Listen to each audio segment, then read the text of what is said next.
जय गुरुदेव। जय गुरुदेव। जय गुरुदेव। जय गुरुदेव नाम किसका,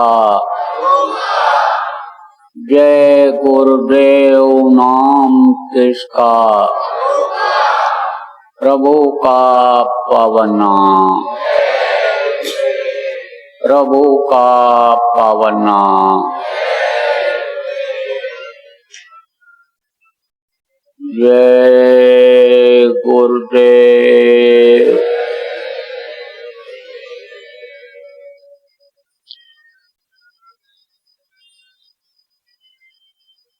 सर्वसमर्थ सर्वत्र अस्मरणीय परम पूज्य गुरु जी महाराज, उपस्थित सभी साधक सत्संगी नामदानी कार्यकर्ता धर्म प्रेमी बच्चों एवं बच्चियों, आज 3 जुलाई 2023 प्रातः काल की बेला राजस्थान की राजधानी जयपुर की इस धरती पर गुरु पूर्णिमा के पावन अवसर पर अपने लोग इकट्ठा हुए। अभी आपने प्रार्थना सुमिरन ध्यान भजन किया। इतनी भारी संख्या में एक साथ आप लोगों ने किसी ने प्रार्थना सुमिरन ध्यान भजन नहीं किया होगा, तो ये एक ऐतिहासिक क्षण है कि इतने लोग एक साथ बैठ करके प्रभु को याद किए। प्रभु जो गुरु रूप में इस धरती पर आते हैं, उनको हमने याद किया, आपने याद किया गुरु महाराज को। यह एक जीवन का बहुत ही सौभाग्यशाली समय है जब उस प्रभु की दया होती है, कृपा मेहरबानी होती है, गुरु की दया होती है, तभी इस समय पर जो संतो निरंजन जाल पसारा, ये जो उन्होंने जाल पसार दिया है गृहस्थी का, ये शरीर पाने का, ये जो जाल है, ये जो बंधन है,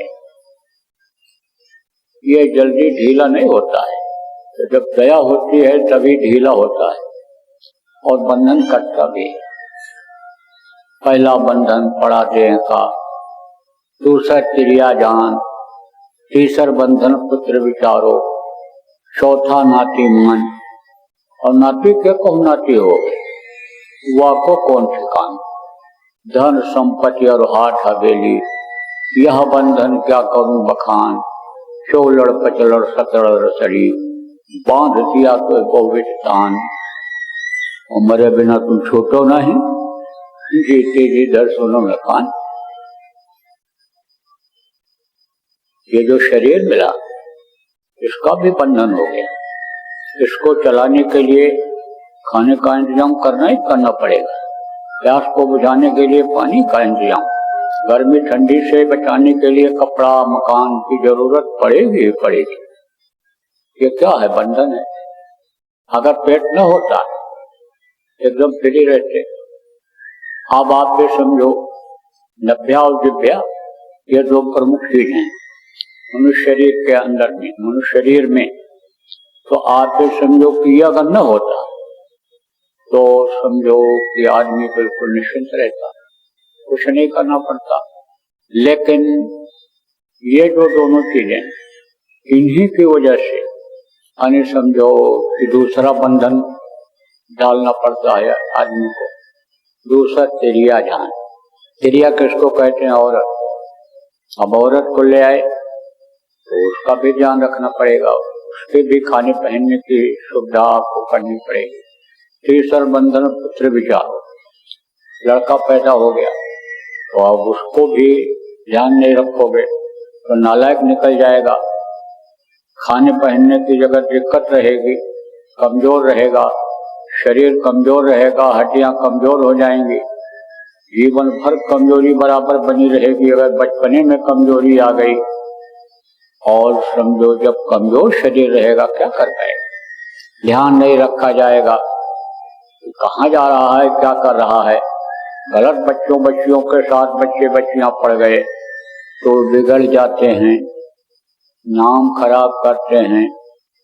लोग और लालच में आजकल बच्चियां देशों बच्चे आ जाते हैं, बहुत ज्यादा ऊंची भावना हो जाती है, उछाल मारने लग जाते हैं कि रातों रात लखपति करोड़पति बन जाएं और उसी में जेल जाना पड़ जाता है, उसी में मार पड़ जाती है, फांसी की सजा हो जाती है। तो वो भी देखना जरूरी है कि बच्चे नालायक ना निकल जाएं, बच्चे हमारे पढ़े लिखे हो जाएं, कमाने खाने लायक हो जाएं, बुढ़ापे में हमारे लिए भी सहायक बन जाएं, हमारी भी मदद करें। तो ये क्या है, ये बंधन ही है, ये भी जरूरी है। और नाती क्या कहूँ, नाती हो गए, आपके समझो लड़के लड़का हो गया, बहुत से लोग कहते हैं ना कि बच्चा जरा बड़ा हो जाए, कमाने खाने लगे, फिर तो हम भजन भाव भक्ति में ही लग जाएंगे, फिर तो हमको क्या है, आश्रम पर ही जाएंगे रहें, अरे हम प्रचार में ही लग जाएंगे, ये जरा मेरी गृहस्थी सेट हो जाए। लेकिन सोचो आज तक गृहस्थी जिस किसी की सेट हुई सब उलझते चले जा रहे हो, जितना समझाने की जितना सुलझाने की कोशिश करते हैं उतनी ही उलझती चली जाती है।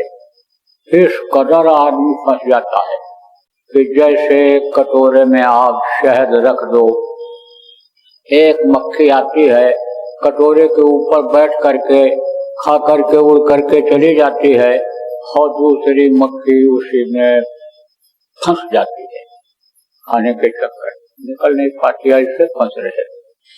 तो अब आपके समझो कि लड़के का लड़का हो गया तो उसकी भी देख रेख, कहो दादाजी चलो सत्संग है, चलो जरा प्रचार कर आए, आपकी पहचान है, पहले आप पाते जाते रहे, बोले क्या करें, ये जो नाती पोता हैं इनको हम ही को संभालना पड़ता है, ये तो सब ध्यान नहीं देते हैं, वो छोटा वाला हमारा पोता हमारे ही पास रहता है रात को, ये तो सब पड़ जाते हैं, सोते रहते हैं, कोई ध्यान नहीं रखते। भाई मैं क्या करूं, कहते ना बुढ़ापे में लोभ मोह बहुत पड़ता है, जब शरीर कमजोर हो जाता है तब ये लोभ मोह ये बढ़ जाते हैं, मन और जवान हो जाता है, अच्छी अच्छी चीजों की इच्छा करने लगता है। तो अब आप समझो ये बंधन है, बंधन में बंधा हुआ है जो,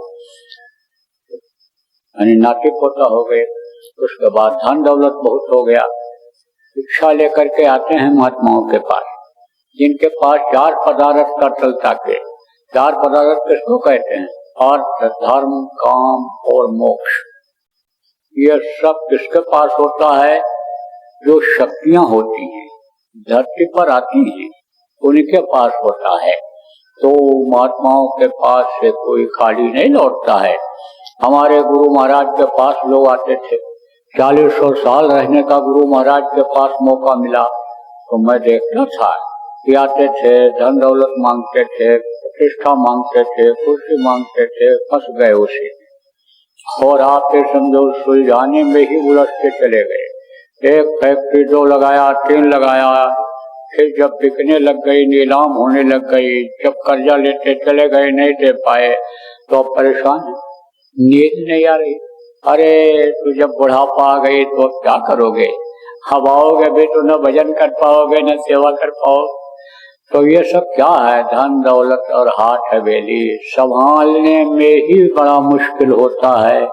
जिसके पास नहीं है वो तो रो ही रहा है और जिसके पास देखो ज्यादा है वो भी रो रहा है क्यों रो रहा है?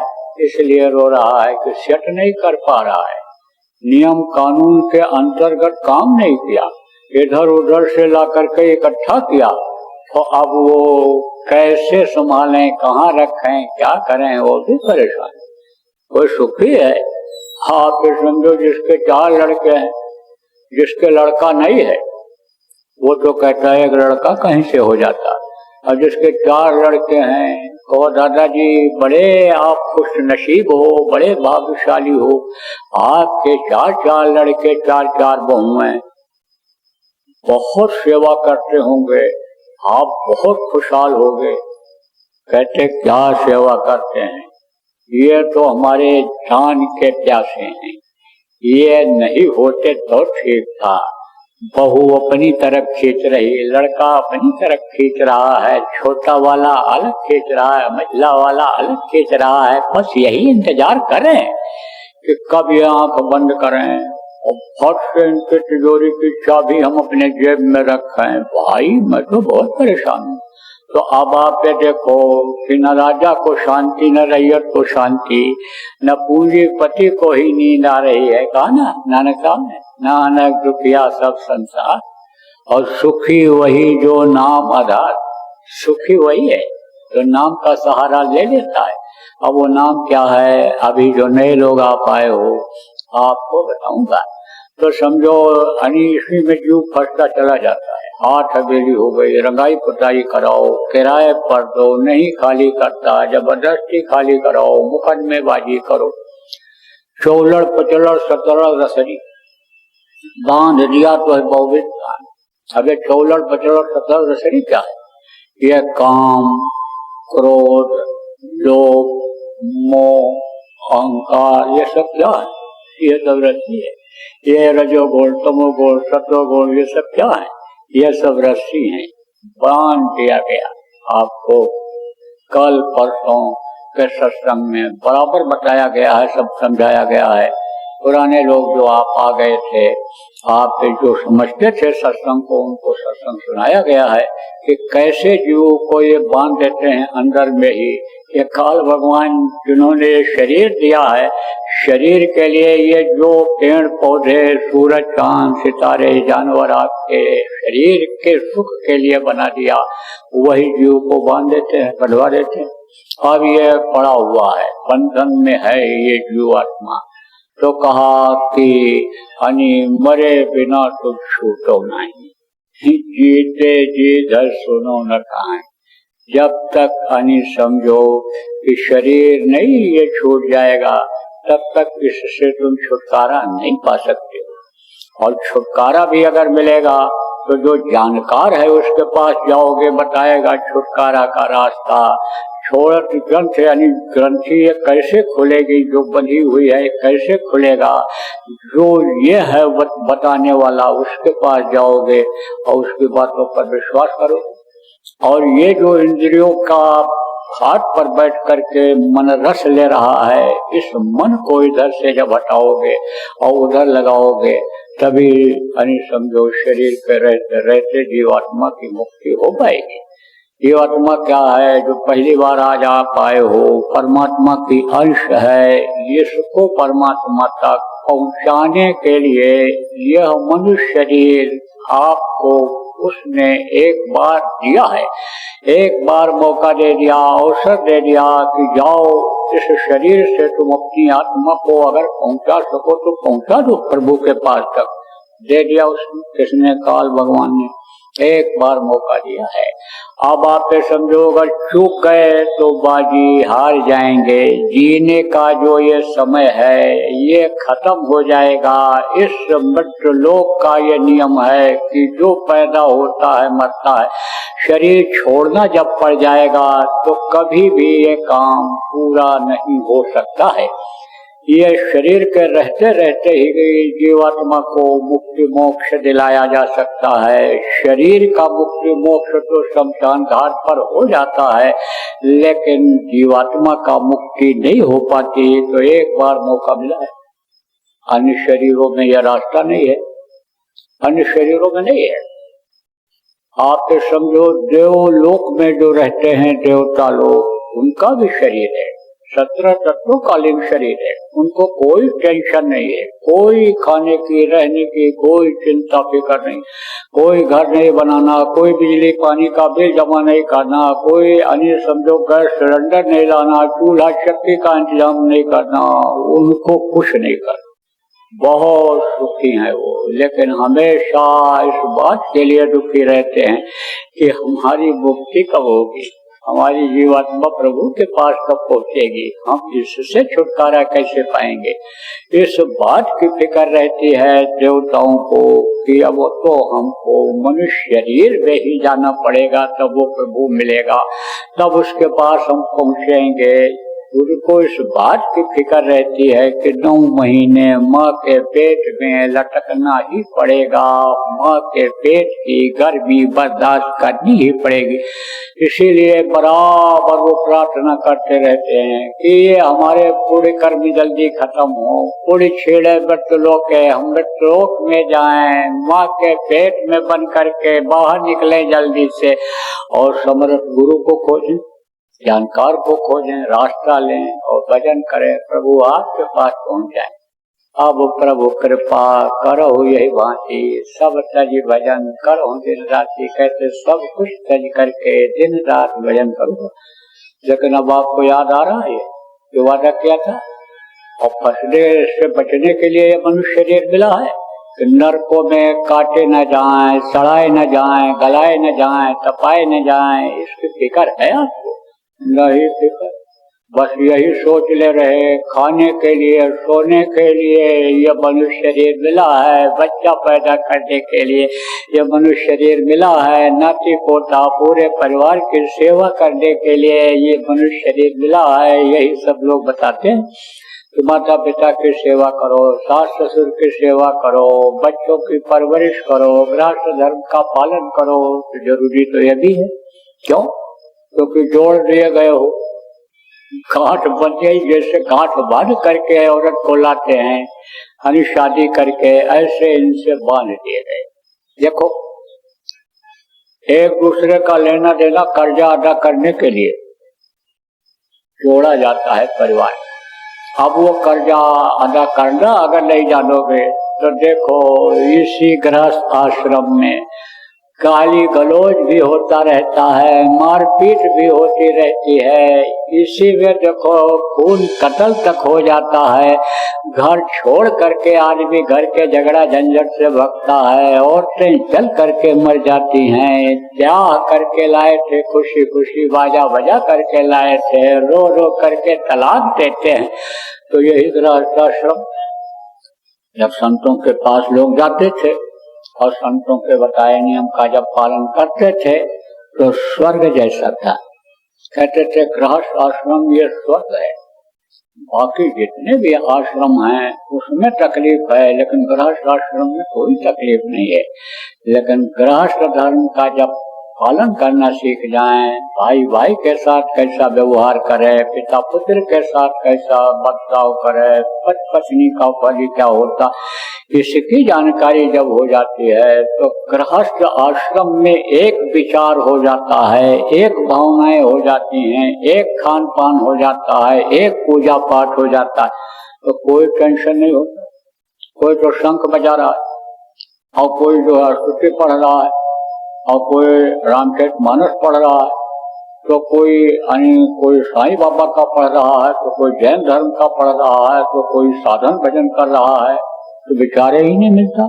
कोई कहता हम नमकीन खाएंगे, कोई कहता हम मीठा खाएंगे, कोई कहता हम कम पकी हुई रोटी खाएंगे, नरम रोटी खाएंगे, कोई कहता कड़ी खाएंगे। बस कहते हैं भाई अपना अपना बनाओ खाओ। जब झगड़ा होने लगता है एक दूसरे को बोलने लगते हैं क्या होता है, चलो भाई अपना अपना बनाओ खाओ, अपना अपना काम करो।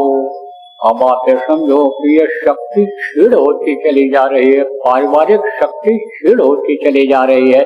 और जब देखते हैं लोग कि आपस में इनके प्रेम नहीं है तो उसका लोग फायदा उठाते हैं। फिर वो जो इब्लीस होते हैं, इब्लीस किसको कहते हैं? शैतान। जान नहीं ले पाते हैं लेकिन परेशान करते हैं। तो वो शैतान आदमी होते हैं जिनके अंदर इंसानियत नहीं होती है, मानवता नहीं होती है, हैवानियत होती है, वो तो उसका फायदा उठा लेते।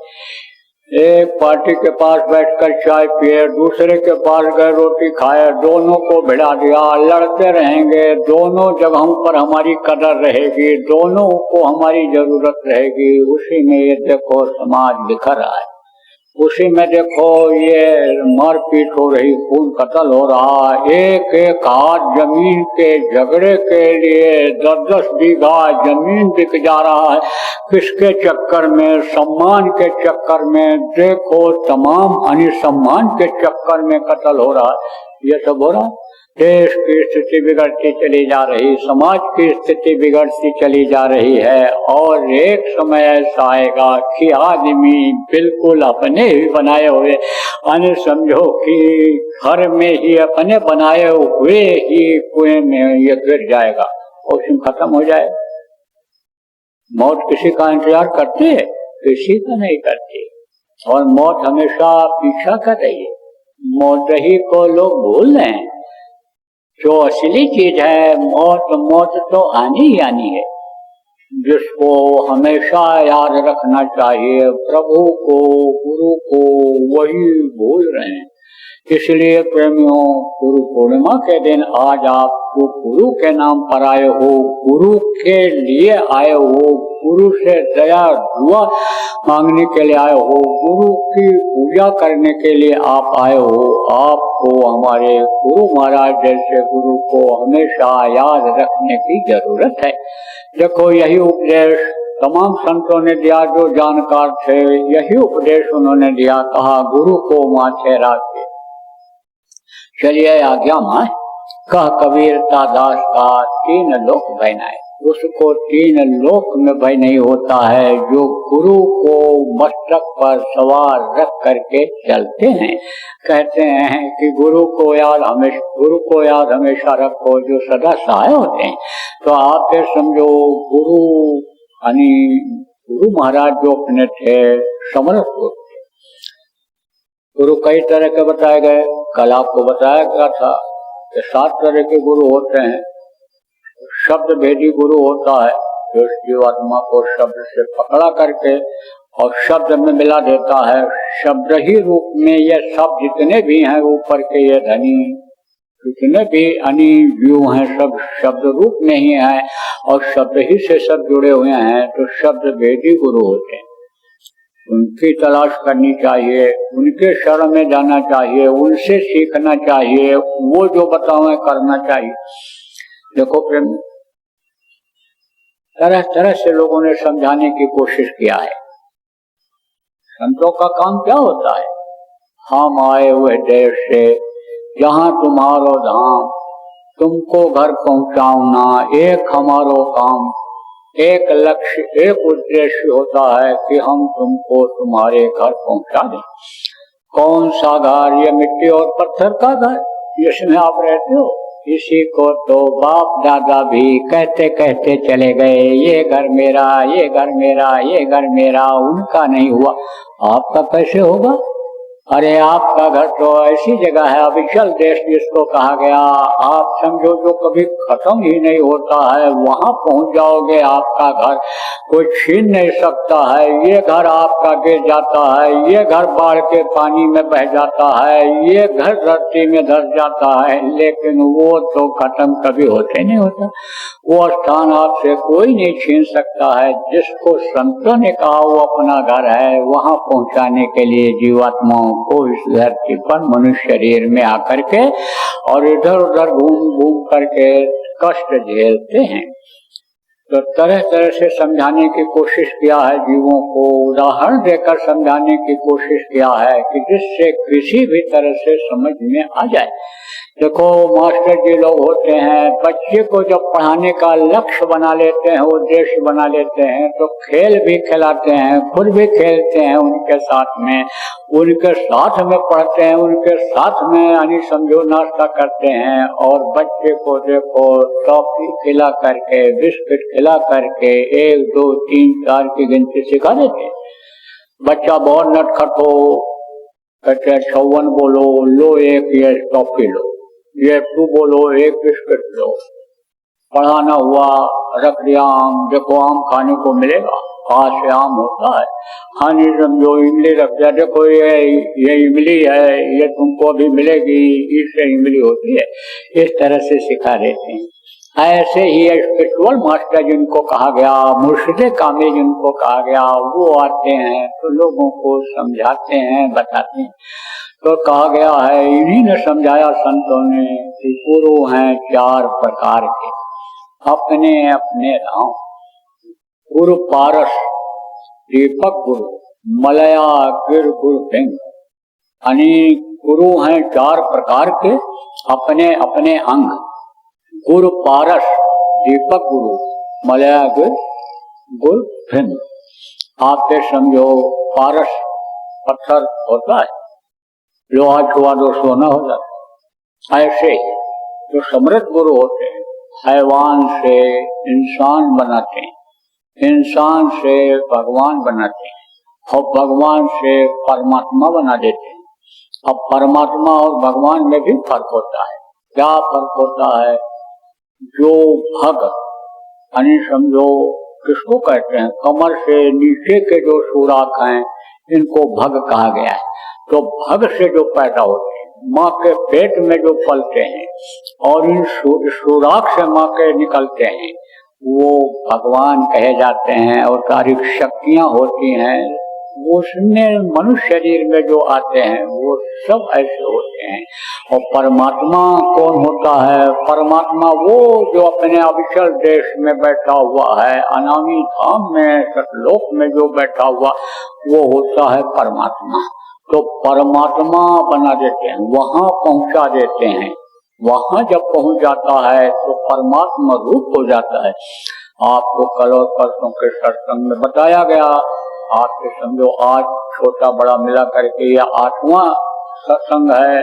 सम्मान समारोह में भी कुछ न कुछ सुनाया गया, शिक्षात्मक बात बताई गई, और सत्संग दोनों समय बराबर चल रहा है। तो आपको बताया गया कि जिस भी लोक में ये जीवात्मा जाती है, उन्हीं जैसी हो जाती है, और उनकी पूरी पावर आ जाती है, पूरी ताकत इस मनुष्य शरीर में आ जाती है।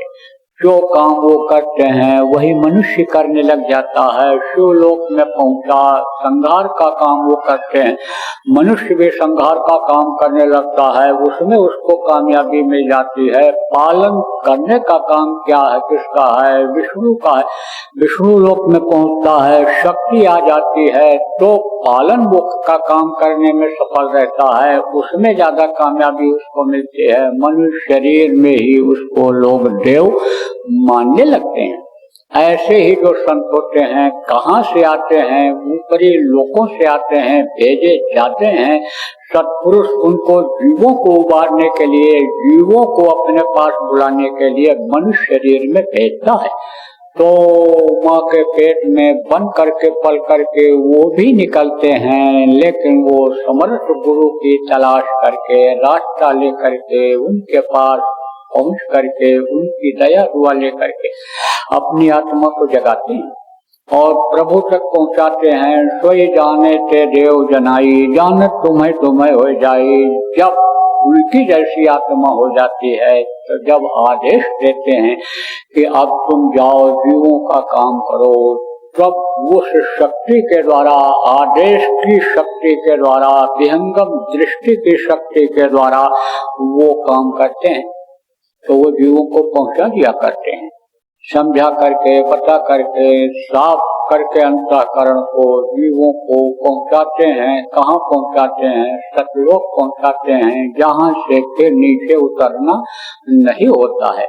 तो वो समझो वहां जीव जब पहुंच जाता है तो समझो उन्हीं जैसा ही हो जाता है। बताया गया ना, मुक्ति, सालोक मुक्ति। उस लोक में जो पहुंच जाते हैं उनको भी मुक्ति मिल जाती है, नीचे नहीं उतरते हैं। और सामिप्य मुक्ति, तो उनके नजदीक पहुंच जाते हैं।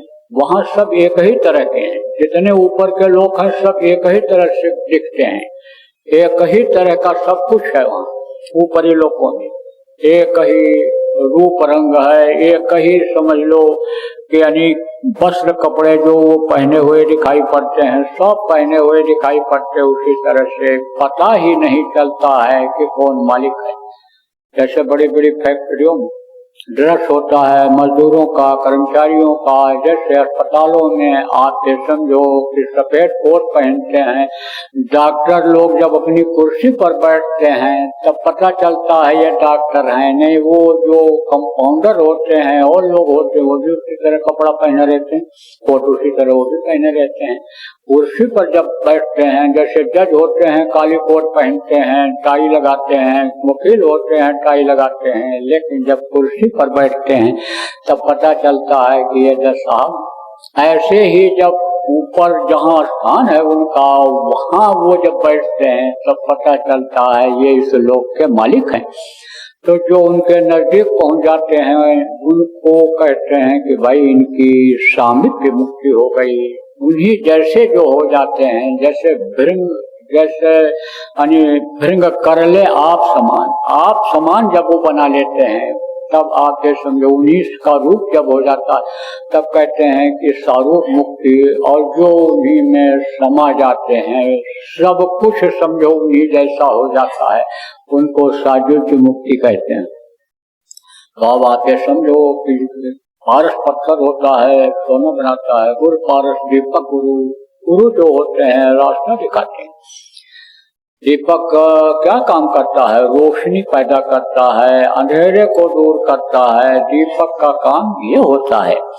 इसी तरह से रूह है नाम प्रकाश का, तू कहिए अंधकार, और ताको करे विनाश दो, सोई गुरु करतार। बाहरी आंखों को बंद करो अंधेरा हो जाए, लेकिन बाहरी आंखों को बंद करने पर अंतर में जो उजाला ला दे उसको अनंत गुरु कहते हैं। समृद्ध गुरु वही होता है कि बाहर से आंख बंद किया और अंदर में आपके समझो उजाला प्रकट हो गया, तो वही समृद्ध गुरु होता है। पहचान बताया जहाँ गोस्वामी जी ने ये कहा गुरु बिन भव निधि तरह न कोई, जो विरंच शंकर शंभु।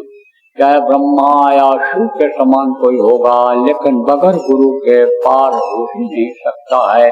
वहीं पर उन्होंने पहचान बता दिया, श्री गुरु पद नख मणि गण ज्योति, सुमिरत दिव्य दृष्टि ही होती है। यानी उनके चरण कमलों को याद करते ही ध्यान लगाते थे, दिव्य दृष्टि खुल जाए, वो समृद्ध गुरु हुआ करता है।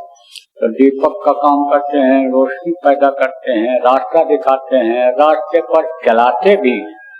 आप ये समझो कहा कि गुरु मैं गुनहगार अति भारी, ये तो गुनाहों की वजह से, कर्मों की वजह से ये शरीर मिला और गुनाहों का ये घर हो गया, गुनाहों का अंबार अंदर में लग गया।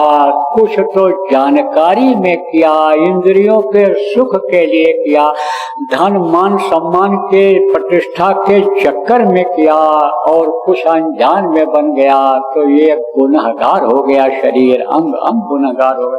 तो कहा गुरु मैं गुनहगार भाई, लेकिन उस पर ध्यान देते हैं? नहीं ध्यान देते।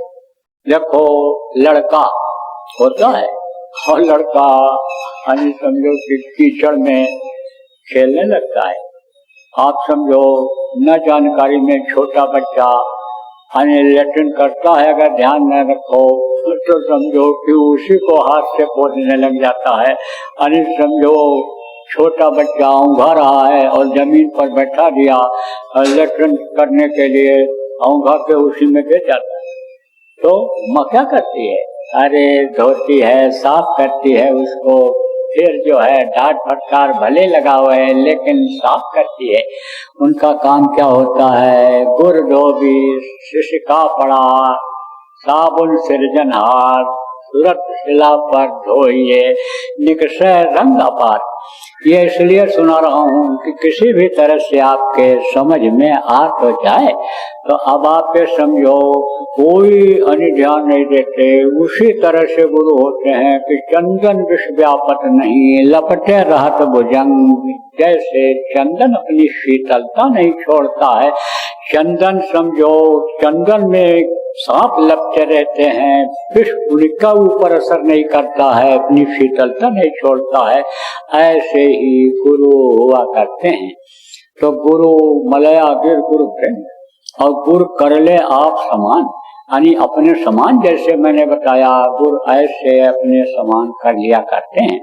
तो देखो प्रेमियों, ये अपने ये जो गुरु महाराज, ये जिनकी तस्वीर लगी हुई, ये नहीं, ये गुरु महाराज ने, इनकी तस्वीर जैसी है, ऐसे गुरु महाराज थे। तस्वीर क्यों लगाई जाती है? यादगार के लिए, क्योंकि संत मत में सबसे पहले गुरु का ही ध्यान किया जाता है। कहा गया है कि यानी गुरु का ध्यान कर प्यारे, बिना इसके नहीं छूटना।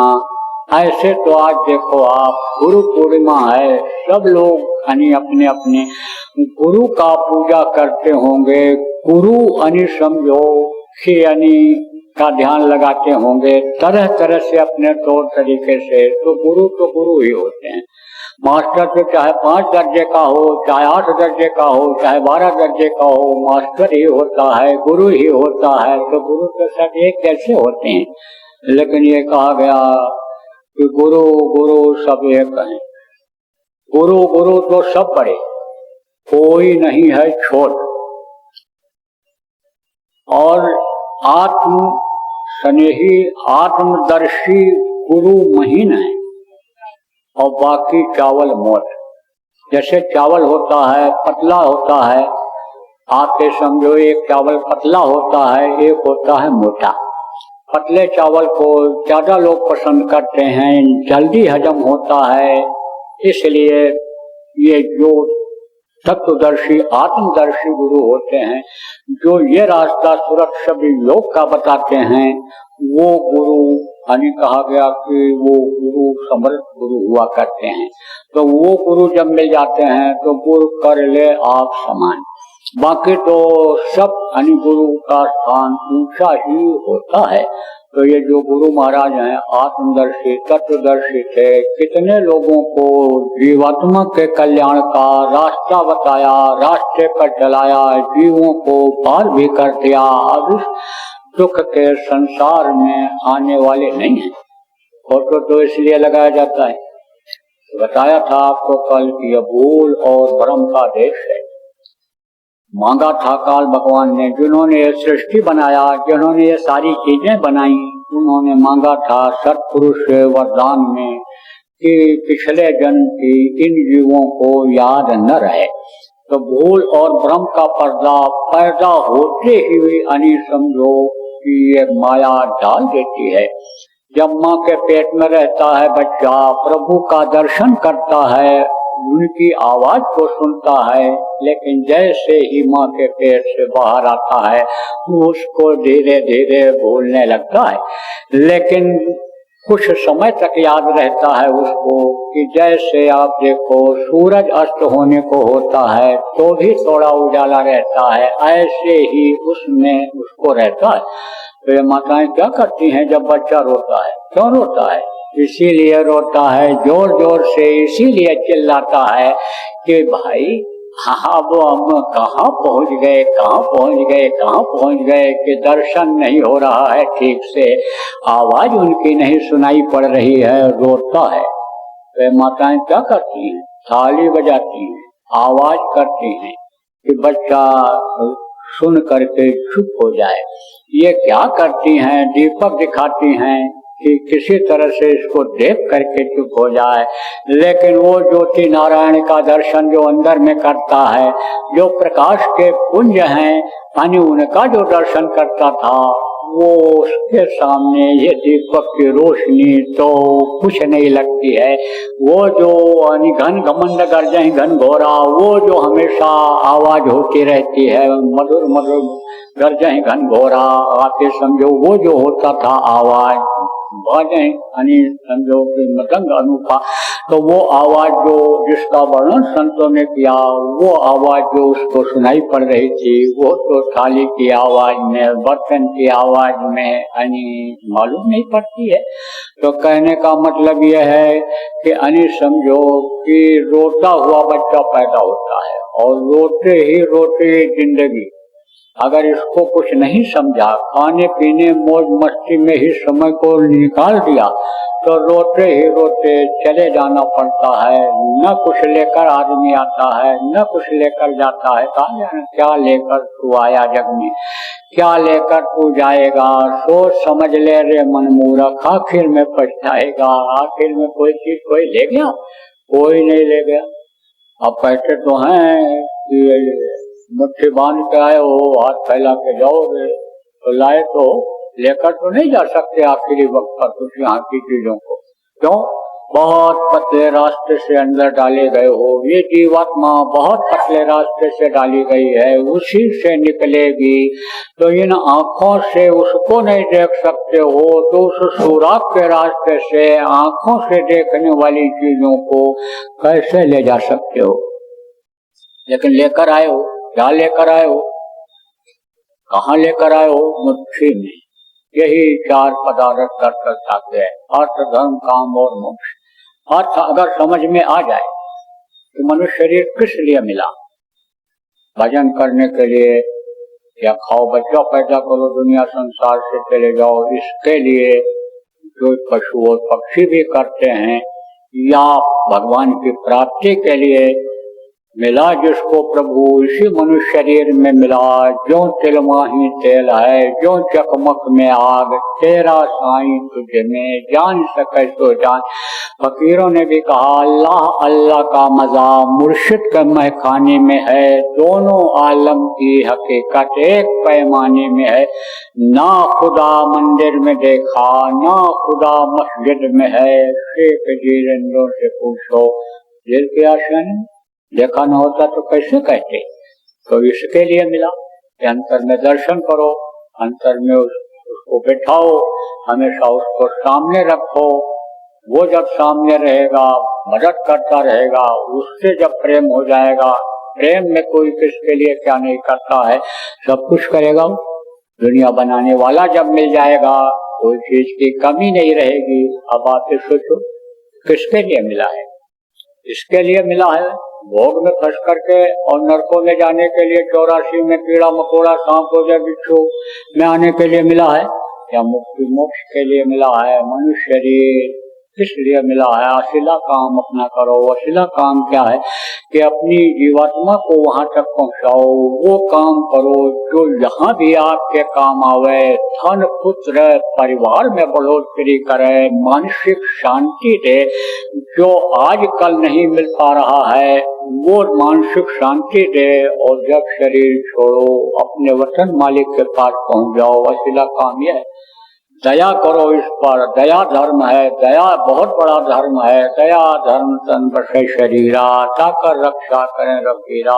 बिस्मिल्लाह रहीम रहीम कहा गया, मर्सीफुल कहा गया है कि उस पर दया करो उसके जीवों पर। प्रभु के सभी जीव उसी के बनाए हुए हैं, सब में उस मालिक की अंश है। सकल जीव मम उपजाया, सब पर मोल बराबर दाया, सभी उसी के हैं। तो उस पर दया करो। मुक्ति दिला दो इसको। मुक्ति तभी मिलेगी जब वापस वहां से नहीं आएगी। जैसे शरीर की मुक्ति दिला के आते हैं, शमशान घाट पर ले जाते हैं, वापस नहीं लाते हैं, ऐसे शरीर की मुक्ति होती है, ऐसे जीवात्मा की मुक्ति हो जाएगी।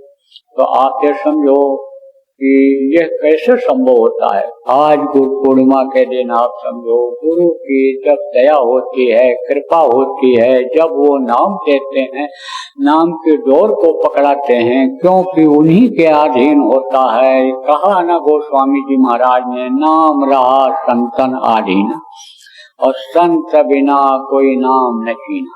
अगर संतों के नाम की पहचान तो हो ही नहीं सकती है। तो गुरु महाराज प्रेमियों, हमारे आपके जो ये तस्वीर लगी हुई है, ये पूरे संत थे।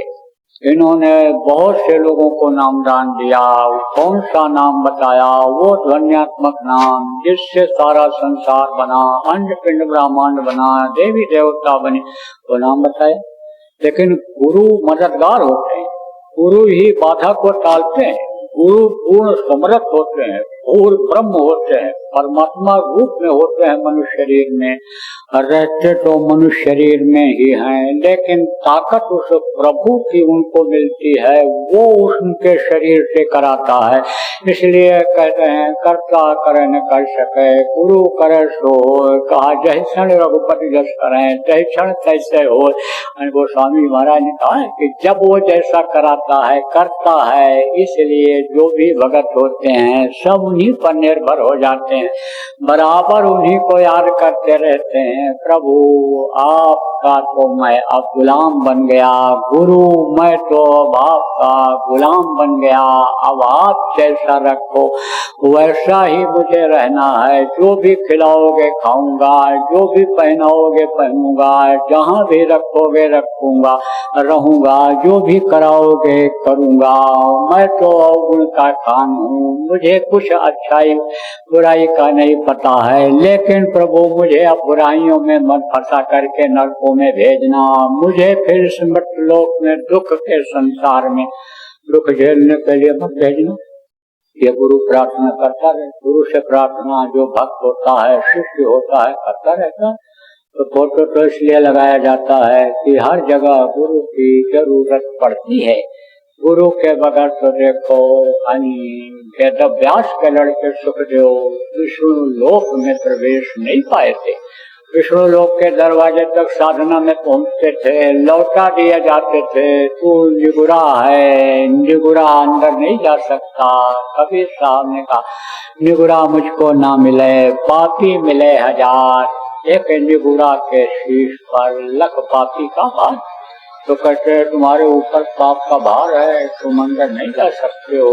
मजबूरन उन्होंने ना आनी समझो जनक जी को गुरु बनाया था, इच्छा नहीं थी उनकी, लेकिन उस समय के त्रिकालदर्शी वही थे। वेद अभ्यास उनको भेजे, बड़े मुश्किल से वो पहुंचे थे। तो बगैर गुरु के तो कोई एक कदम आगे बढ़ ही नहीं सकता, न तो दुनिया का कोई ज्ञान ले सकता है, यानी आप ये समझो न कुछ सीख सकता है, न कोई यानी परमार्थ का काम कर सकता है, न कोई बगैर गुरु के स्वार्थ का ही काम कर सकता है। चाहे अच्छा काम हो बुरा काम हो, सबके गुरु होते हैं। बुरे लोग बुराई ही सिखाते हैं, अच्छे जो होते हैं अच्छा ही सिखाते हैं। तो जो बुराई सिखाते हैं उनको भी वो गुरु कहने लगता है। बात तो जरूर है कि चाहे अच्छी इल्म दें चाहे वो बुरी इल्म दें, तो सिखाते तो हैं। तो गुरु की तस्वीर इसलिए लगाई जाती है। आप ये समझो कि तस्वीर नहीं लगाई जाती है कब? कि जब अंतर में गुरु का दर्शन होने लग जाता है, तब तो कहते हैं यहाँ दमदम पर होते हैं सिर उठाने की फुर्सत नहीं है। कहा इश्क वालों ने कब वक्त देखा, तेरे सिरदे में पाबंदियां हैं, यहाँ दमदम पर होते हैं सिर उठाने की फुर्सत नहीं है। किसमें? इश्क जब हो जाता है। इश्क किसको कहते हैं? प्रेम। और प्रेम जब हो जाता है तब प्रेम से प्रकट हुए मैं जाना, वो प्रकट हो जाते हैं। अंतर में जब उनका दर्शन होने लगता है तो रिश्तेदार कोई आएगा, गुरु सामने रहेंगे तो गुरु को प्रणाम करेगा, गुरु को देखेगा, फिर रिश्तेदार को देखेगा। जो लोक और परलोक बनाने वाले हैं उनको देखेगा, कि जो रिश्तेदारी में कुछ मदद कर देंगे, सम्मान बढ़ा देंगे, जरूरत पड़ेगी धन दे देंगे, उनको देखेगा। जो सर्वदाता है उसको देखता है। ऐसे ही प्रभु को लोग अन्य उनको जब देखते रहते तो कहते हैं ना कि भाई आप हमसे कितना प्रेम करते हो। बोले जितना आप करते हो उससे ज्यादा मैं करता हूँ। तो बेटा चाहे बाप से कुछ कम ही प्रेम तो न करे, लेकिन बाप बेटे से ज्यादा प्रेम करता है। तो पिता हैं, सबके सृजनहार हैं, वो तो प्रेम आपसे ज्यादा करेंगे ही करेंगे। फिर तो समझो किसी चीज की दिक्कत नहीं रह जाती है। जब तक आदमी दुनिया संसार में रहता है, सुखी रहता है, समय जब पूरा हो जाता है तो वो उसी मालिक में जा करके समा जाता है, उनकी गोदी में बैठ जाता है। तो देखो जिनकी तस्वीर लगी हुई, पूरे गुरु थे, समर्थ गुरु थे, इस धरती पर आए, कितने लोगों को अपनाया गुरु महाराज ने, कि आज तक जितने भी संत आए किसी ने ऐसा नहीं किया। गुरु महाराज गांव गांव घूम करके, घर घर जाकर के जीवों को जगाया। आप ये समझो इतना मेहनत किया गुरु महाराज ने कि बता तो रहा हूं, कोई आज तक किया ही नहीं। तरह तरह से पर्चा बंटवाया, साइकिल यात्रा निकाला, जगह जगह पर सम्मेलन किए, यज्ञ भी तीन गुरु महाराज ने किया। देवताओं को भी खुश किया यज्ञ के द्वारा। समय पर जाड़ा गर्मी बरसात पड़े, इसके लिए भी गुरु महाराज ने काम किया। अयोध्या में यज्ञ भी हुआ था, आप समझो 77 में। उससे पहले ये निकलता रहता था पेपरों में, रेडियो में आता रहता था, भूखमरी में इतने मर गए, भूखमरी में इतने चले गए, सूखा पड़ गया। गुरु महाराज ने कहा भाई खुश करना पड़ेगा, इनको खुश करना पड़ेगा। किसको खुश करना पड़ेगा?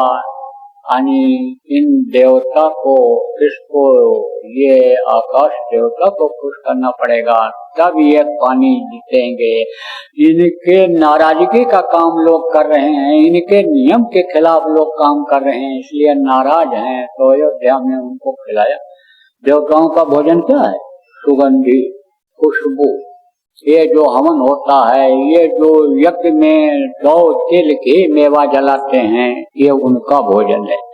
17 तत्वों का लिंग शरीर देवताओं का भी होता है, 17 तत्वों का लिंग शरीर प्रेतों का भी होता है। आप समझो उनका भी भोजन यही है। लेकिन वेद मंत्र जिसको मालूम रहता है, वेद मंत्रों से जब देवताओं को बुलाते हैं और आहुति देते हैं, जो धुआं निकलता है उसको देवता खाते हैं। और नहीं तो प्रेत भी भूखे होते हैं। पेट बहुत बड़ा प्रेतों का होता है, नाक मुंह बहुत छोटा होता है, इसलिए पेट भरता ही नहीं है, तो खुशबू ही खुशबू खोजते हैं, तो वो उसको खा जाते हैं। और जब वो ही खाने लग जाते हैं, तब वो सिर पर सवार होकर के देवी देवता के नाम पर उछलाते हैं, कूदते हैं और बताते हैं मैं हूँ, मुझको खिलाओ। तो देवताओं को खुश किया और फिर इतनी बरसात हुई, इतना चावल करना पैदा होने लग गया कि समस्या ही खत्म हो गई। जो भी गुरु महाराज ने काम किया, जनहित का काम किया, जीव हित का काम किया, ऐसा काम गुरु महाराज ने इस धरती पर किया कि जिससे उद्धार पूर्ण नहीं हुआ जा सकता है। इसीलिए कहा गया संतों की महिमा अनंत, अनंत किया उपकार, लोचन अनंत उघाड़िया, अनंत दिखावन हार। संतों की महिमा का वर्णन ही नहीं किया जा सकता है। कबीर साहब ने कहा धरती सब कागज करूं, लेखन सब बन रहा है, 7 समुद्र को मशी करूं, गुरु गुण लिखा न जाए। धरती को कागज बना दिया जाए, पेड़ जितने हैं कलम बना दिया जाए, 7 समुद्र में स्याही घोल दी जाए, लेकिन गुरु की महिमा को नहीं वर्णन किया जा सकता है। गुरु का इतना महत्व है कि शब्द नहीं है उनके महत्व को बताने के। लेकिन मनुष्य शरीर में जो गुरु महाराज के आप शिष्य यहाँ बैठे हो, गुरु महाराज के शिष्य जो मनुष्य शरीर में बैठे हो, गुरु महाराज को मनुष्य शरीर में आप पहचान पाए? बहुत से लोग नहीं पहचान पाए। और गुरु को अगर आप मानुष जानते रहे तो समझो कहा गया है गुरु को मानुष जानते ते नर कहिए अंध, महादुखी संसार में आगे यम के फन। तो आप तो दुखी ही रहो। पहचान कहाँ होती है? अंतर में होती है। अंतर में जब पहचान हुई रानी इंदुमती को कबीर साहब की, फिर सचखंड में बैठे हुए यही सब चला रहे हैं, कर रहे हैं, तब चरणों पर गिर पड़ी और बोली आप हमको मृत्यु लोक में क्यों नहीं बताए कि मैं ही सब कुछ हूँ, मैं ही चला रहा हूँ, मैं भी कर रहा हूँ। तब उन्होंने कहा तुझको विश्वास न होता, तू सोचती मनुष्य शरीर में कैसे इतनी शक्ति आ सकती है। इसलिए तुझको मैंने रास्ता बताया, रास्ते पर चलाया और ला करके ये जलवा दिखाया। तेरी मदद किया, बोल किया कि नहीं किया। का आपके मदद के बगैर तो मैं एक कदम भी आगे नहीं बढ़ सकती थी। मैं तो गृहस्थ आश्रम से ही नहीं निकल सकती थी। मैं तो यही सोच रही थी कि 24 घंटे से भी ज्यादा समय अगर मुझको मिल जाता तो मैं अपने गृहस्थ धर्म का पालन करती। राज कर्मचारियों, राज में रहने वाले लोगों के लिए, राज काज को अनिष्ट ढंग से बनाने के लिए मैं उसमें लगी रहती, बच्चों की परवरिश में लगी रहती। लेकिन आप हमको उसमें से निकाले, उधर से ध्यान आपने मेरा मोड़ा। फिर अंदर में जब हमको साधना में दिक्कत आई, जगह जगह आप खड़े हुए मिले और आपने तो कदम कदम पर मेरी मदद किया। बगैर आपके कृपा के तो मैं यहाँ पहुँच ही नहीं सकती थी। चरणों पर इसीलिए गिर पड़ी और बोली, आपके इस उपकार का बदला कभी भी नहीं चुका सकती हूँ। आपने मेरे ऊपर बहुत बड़ी दया किया। लेकिन उसने यह भी कहा था कि आपकी बातों को मैं नहीं भूली कि गुरु माथे पर रखिए। हमेशा मैं आपको मस्तक पर सवार रखी, हमेशा मैं आपको ही याद करती रही। दुनिया को मैं भूली, धूल डाल दिया दुनिया के इज्जत पर, मान सम्मान पर, धन दौलत पर। जब आप जैसे दौलत हमको मिल गए कि जिनके याद करने से ही जो इच्छा की नहीं मनमाही, गुरु प्रताप का दुर्लभ नहीं। आपकी दया से जिस चीज की इच्छा मैंने किया, चाहे यहाँ किया जहाँ पहुंची हूँ इन लोकों में या नीचे मृत्यलोक में किया, तो इच्छा आपने पूरा किया। लेकिन हमेशा आपको याद करती रही। प्रेमियों, मत भूलो गुरु महाराज को, हमेशा याद रखो। ये आपका सब काम बनाएंगे, ये आपका लोक भी बनाएंगे, परलोक भी बनाएंगे। इसलिए आज गुरु पूर्णिमा के दिन आप समझो कि यह संकल्प लो कि हम गुरु को याद रखेंगे और गुरु के बारे में अपने गुरु के बारे में और लोगों को बताएंगे, गुरु के नाम को आगे बढ़ाएंगे, गुरु के महत्व को लोगों को समझाएंगे और गुरु के काम को हम आगे बढ़ाएंगे। तो गुरु ने काम क्या किया और गुरु आप ये समझो कि क्या काम आपको दे करके गए, यह भी आपको बता देता हूँ। देखो, जब महापुरुष आए तो उन्होंने एक नाम जगाया जिससे लोगों को फायदा हुआ, जिसको माया का नाम कहा गया। जैसे राम भगवान आए थे, राम नाम उन्होंने जगाया, लोगों को विश्वास दिलाया। किसको विश्वास दिलाया? अपने बंदर और भालुओं को कि राम नाम लिखने से देखो ये पत्थर तैरने लगे हैं, ये देखो तैरते हुए पत्थर का पुल बन गया है। तुम सोचो राम नाम में कितनी शक्ति होगी। तो वो जो रमता राम है अंदर में, मानस में जो राम का चरित्र हो रहा है, उस राम के बारे में उन्होंने जब ध्यान दिलाया, लोगों को विश्वास हो गया, हिम्मत बढ़ गई और राम नाम से काम हुआ। आप ये देखो, कृष्ण भगवान जब आए, कृष्ण कृष्ण जिसने जहाँ पर पुकारा, कृष्ण खड़े हुए मिले रक्षौ। और भी नाम आए, कोई नारायण नाम जगाया, कोई अनि समझो कि अनि आप ये समझो कि कोई स्वामी नारायण नाम जगाया, कोई देखो राधा स्वामी नाम जगाया, कोई देखो वह गुरु नाम जगाया, कोई देखो सत्साहम नाम जगाया। ऐसे हमारे गुरु महाराज ने जय गुरुदेव नाम जगाया। कैसे जगाते हैं यह भी बता दें आपको। जो जानकार होते हैं, समझदार होते हैं, देख लेते हैं, किसको देख लेते हैं? उस तार को देख लेते हैं जिससे ये जीव जुड़े हुए हैं। आप कहाँ से जुड़े हो कि आपको नहीं मालूम है। उस तार को आप देख नहीं सकते हो जहाँ से आप जुड़े हुए हो। ये जीवात्मा जहाँ से संचालित है, जहाँ से इसको पावर मिलता है, शक्ति मिलती है उस प्रभु से, उस तार को आप देख नहीं सकते हो। लेकिन जो देखने वाले हैं वही नाम को जोड़ देते हैं। वो जिस नाम की मौज करते हैं, आप ये समझ लो कि उसी नाम में शक्ति आ जाती है, ताकत आ जाती है।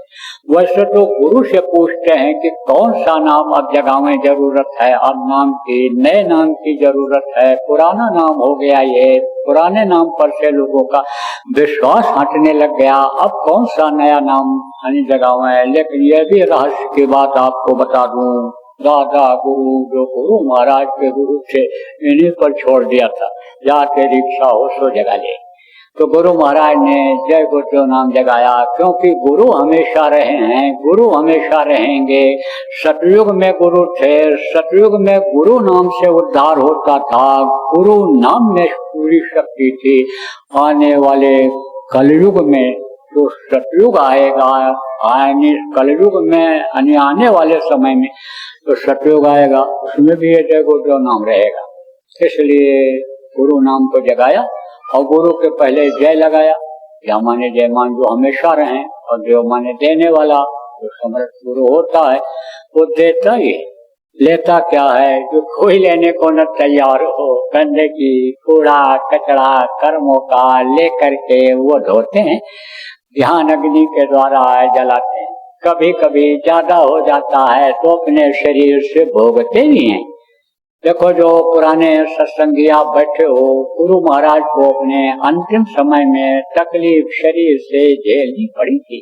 वो तो निष्कर्म थे, उनकी आत्मा तो निष्कर्म थी, लेकिन प्रेमियों का जो उन्होंने भलाई किया, उनके कर्मों को जो धोया, गुरबिन मैलो मन को धोई, जो उनके मन को धोया, उनके अंतःकरण को धोया, उसका देखो उनको भी शरीर से भोगना पड़ा था। तो अब आप ये समझो प्रेमियों कि यानी ये जय गुरु नाम में ताकत है। जब जय गुरु नाम का प्रचार हुआ, शुरू हुआ, बहुत विरोध हुआ, लोग होता ही होता है। फलतू नाहक भोक्ता साधु देख कंसवान, जगत भगत सो भैर है चारों जुग परमा। हमेशा विरोध हुआ, कोई नई चीज है, संतों का हमेशा विरोध हुआ। आप ये समझो, देखो पलटू को जिंदा जला दिया, तवरेज की खाल खींच ली, मीरा को जहर पिलाया, क्या क्या नहीं। गोस्वामी जी महाराज को भी तकलीफ दिया, बंद कर दिया। आप ये समझो जेल में गोस्वामी जी को भी तकलीफ हुई। संतों को जैसे कहा ऐसे नहीं पहचान पाते। और पहचान कब होती है, जब कबीर साहब के पास एक गृहस्थ औरत जाती थी। कबीर साहब के बारे में उसको मालूम था, उसका लड़का पढ़ता था, विद्वान था। उस समय के विद्वान लोग पढ़ करके जब घर की तरफ आते थे तो किताबों को जो पढ़ते थे वो बैलगाड़ी पर, घोड़ा खच्चर पर लाद करके लाते थे। अब जितनी ज्यादा किताबें लोगों के पास होती थी उतनी उसके अंदर योग्यता थी। तो रास्ते में रुकते थे, एक गांव में रुके, दूसरे में रुके, तीसरे में रुके, बहुत जगह शास्त्रार्थ हुआ, गीतता हुआ चलाया। घर पर जब पहुंचा पता चला कि कबीर यहाँ के बड़े जानकार हैं, विद्वान हैं, यानी समझो पहुंचे हुए हैं। कहा मैं उनसे शास्त्रार्थ करूंगा। माँ ने कहा उनसे मत करना, उनके पास बेटा मत जाना, संतों से टकराना ठीक नहीं होता है। कहा नहीं नहीं मैं तो जाऊंगा, परास्त करके आऊंगा, मेरा नाम होगा, उनका पीछे हो जाए। अच्छा जा गया तो कहा मुझे शास्त्रार्थ करना है आपसे। कहे भाई मैं तो शास्त्रार्थ जानता नहीं, मैं तो कुछ पढ़ा लिखा हूं नहीं। तो कहा कि तो हार जाओ। कहा कि हम तो हारे पड़े ही, हम कहाँ जीते, हमको तो न सम्मान की भूख है, न निंदा की कोई परवाह है, हमको कुछ नहीं है, यानी समझो हमको दुख सुख का तो कोई बात ही नहीं है। तो कहा हम तो ऐसे हारे पड़े हैं। बोले तो लिख कर दो। तो कहा भाई हम तो पढ़े नहीं हैं, तुम लिख लो, जो हम दस्तखत कर दे। तो लिख लिया कि मैं जीता यानी मैं हारा। कबीर साहब की तरफ से लिखा कि मैं हारा और ये लड़का जीत गया। नाम लिख करके कहा ये जीत गया, उसने ये लिखा। तो कबीर साहब ने दस्तखत कर दिया। अब जब दस्तखत किया तो गया माँ से कहा जीत के आया। वो तो कुछ बोले ही नहीं मेरे सामने, ऐसे कहे हम हारे पड़े हैं। तो कहे हमको तो नहीं, माँ ने कहा हमको विश्वास नहीं हो रहा है। कहा लिख कर दिया है माँ। बोले लिख कर दिया, क्या लिखा है इसमें, पढ़ के सुना। तब लिखा था उसमें कि मैं जीता और ये लड़का हारा, कबीरदास। आप पढ़ा? कहाँ है? मैंने ही लिखा, दस्तखत उन्होंने किया, उल्टा कैसे हो गया? तो कहा कि उल्टा कैसे हो गया माँ ये? कहे तो फिर जा, उसको ना विश्वास तो फिर जा। फिर बोला महाराज गलती हो गई, उल्टा हो गया था। बोले सीधा कर ले। सीधा कर ले, क्या दिक्कत है? फिर उसने वही लिखा, दस्तखत कर दिया। दोबारा जब गया जब कहा, माँ ने कहा कि अब पढ़, तो फिर वही पढ़ रहा। मैं जीता और ये हारा, सब मान गया। कहा कि ये तो कुछ अंदरूनी मामला है, ये तो विद्वता अलग की चीज है, वो तो पूरे ज्ञानी है।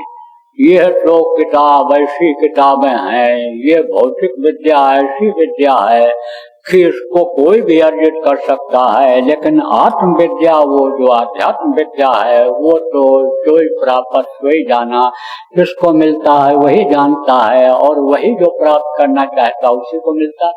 तो उसके समझ में आया। तो आपको ये समझने की जरूरत है प्रेमियों कि गुरु महाराज ने ये जो नाम जगाया है, इसका आपको लोगों को परीक्षा दिलाना है, याद कराना है इसको। और परीक्षा में बहुत से लोगों ने जय गुरुदेव नाम को खरा मान लिया, तब यहाँ पर ये देखो इतनी बड़ी भीड़ आई है। ये कोई मेरे नाम पर नहीं आई, ये सब गुरु महाराज के नाम पर आई। किस नाम पर आई है? एक नाम पर आई है, एक नाम पर आए हैं। किस नाम पर आए हैं? जय गुरुदेव नाम पर आए हैं। जय गुरुदेव नाम की गरिमा, जय गुरुदेव नाम की महिमा आज की है। और जय गुरुदेव से जो लोग अलग हो रहे हो, जय गुरुदेव के विचारधारा से, गुरु महाराज के विचारधारा से जो लोग अलग हो रहे हो, आपको आज मैं बता दे रहा हूँ, चाहे आप तपस्वी हो, चाहे आप साधधारी हो, चाहे आप कोई महात्मा बन गए हो, चाहे कोई कभी नशीन बन गए हो, वो आप ये समझो आप धोखा खाओगे। अगर गुरु के मिशन को छोड़ दोगे, गुरु के बताए रास्ते से अलग हो जाओगे, जय गुरुदेव बाबा जो अपने गुरु महाराज से, जो बाबा जय गुरुदेव के नाम से जाने जाते थे, उनके मिशन से आप अलग होगे। जो वो चाहते थे उस काम को अगर आप नहीं करोगे, खान पान चाल चलन सही नहीं रखोगे, विचार भावनाएं अगर सही नहीं रखोगे, ईश्वर वारिता खुदा परस्ती से अलग होगे, लाभ और मान को चाहोगे, तो धोखा खाओ। श्राप ये नहीं है हमारा, ये तो चेतावनी है।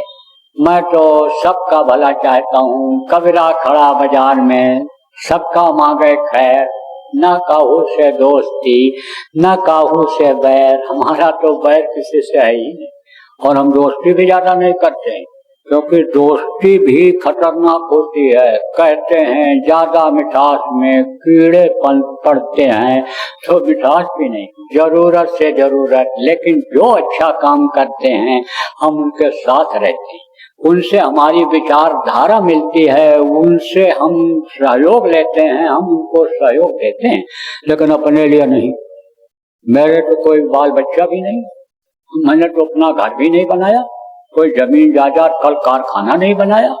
मैं तो जनहित का काम करता हूँ, और लोगों को भी यही उपदेश करता हूँ कि आप सबसे प्रेम रखो, सबसे दोस्ती बनाओ, लेकिन खुद के स्वार्थ की बात उनसे मत करो।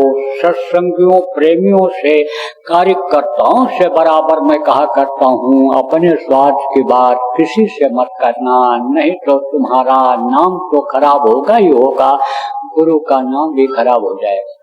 देखो हमारे गुरु महाराज के पास बहुत से लोग आते थे, हर तरह के लोग आते थे। प्रधानमंत्री लोग आए, गृह मंत्री लोग आए, मुख्यमंत्री लोग आए, सुप्रीम कोर्ट, हाई कोर्ट के जज लोग आए, आप समझो बड़े बड़े अधिकारी, शेठ साहूकार, पूंजीपति, हर तरह के लोग आते थे। और गुरु का मिशन मैं पूरा करने में लगा हूँ, उनके आदेश का पालन करने में मैं लगा हूँ, तो मेरे पास भी लोग आते हैं। आपके समझो कई मुख्यमंत्री आए, गृह मंत्री आए आपके केंद्र के, और इसमें भी केंद्र के मंत्री बैठे हुए हैं, कई लोग ऐसे बैठे हुए हैं। कल आपके स्टेट गवर्नमेंट के यानी राजस्थान के 2 मंत्री यहाँ पर आए थे। तो आते हैं हर तरह के लोग, लेकिन मैं ज्यादा इनको बुलाता नहीं। क्यों? इसलिए नहीं बुलाता हूँ कि पहुंच जाते हैं, हमारा एडमिशन करा दीजिए, हमारा प्रमोशन करा दीजिए। हमारे प्रेमियों के पास कहने लगते हैं महाराज इससे सिफारिश कर दो, वो सिफारिश कर दो। तो मैं कहता हूँ भाई आए थे हरि भजन को और वो टन लगे कपास, जो काम मैंने शुरू किया उसको छोड़ करके अब मैं इनकी बात को न सुनूं तो वो भी ठीक नहीं है। तो अब इनकी सिफारिश मैं करने लग जाऊं, किनके सिफारिश करूं? उनकी मर्यादा है, जो अच्छा काम करते हैं आप समझो सबके लिए करते हैं, जनहित का काम करते हैं, उसमें जो साधन सुविधा आपको मिले उसको आप ले लो। अरे टॉप करो, सब जगह नौकरी सुरक्षित है।